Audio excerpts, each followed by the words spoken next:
All right, guys. So at the beginning, remember when I said, about small talk and how we want to make sure that we're setting the tone with, effective small talk. We're not talking about the blue painting on the wall, right? We're talking about their business. How long have they been in business? Oh, wow, it looks like you do a lot of business. It's a really great business. Are you guys marketing, right? You're trying to figure out if they're marketing their business. You're trying to figure out a little bit about where their head's at and their strategy in their business to find out what kind of owner they are. What kind of personality traits do they have? These are really, really important things when you're going into a sale. So it's so when you're going into the Cajon close, as we call it, to get the appointment, you're really trying to qualify the lead. And like I said, this is only for professionals. This is after you've done the chicken close 100 times. You've set 100 appointments before, and now you want to take it up to that next level. You want to try a new language pattern with slightly different tonalities involved with it because it's a little bit more cavalier and forward, right? So you're going to have to lean into that emotion a little bit. You're going to have to pull back for that logic a little bit. You're going to have to use the proper hand motions, the body language, and all these different things. But so when you come into this, you've built the value now, and you're going to start with something like, we find this program, it works best with existing businesses. And I see that you've been open for over a year, right?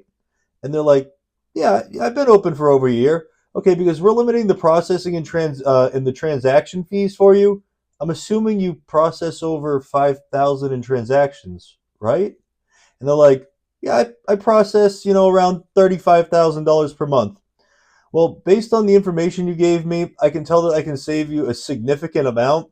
The next step is to go through the program details and confirm this is actually a great fit for both of us, right?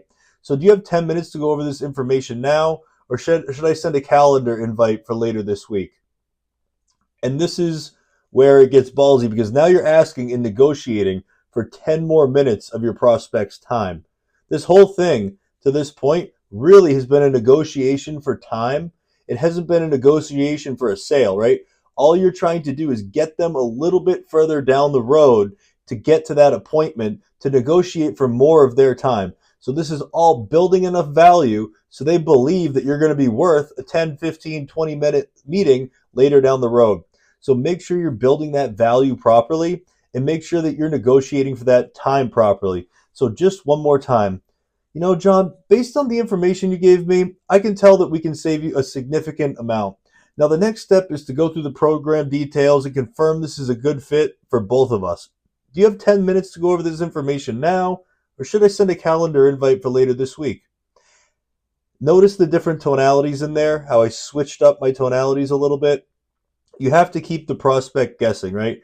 In-person tonalities are a little more mild than over the phone tonalities. Over the phone, it's a little more over the top. For example, that tritonal close over the phone is going to be something like, John, if you give me one shot, you'll be very, very impressed. Sound fair enough? Right? But in person, it's like, John, give me one shot, you'll be impressed. Sound fair? Right? It's so much more toned down and it's a little bit less scripted. It feels a little less robotic. It feels a little more natural. So let's make sure that we're hitting all those psychological underpinnings and getting the deal closed. All right, guys. See you in the next module.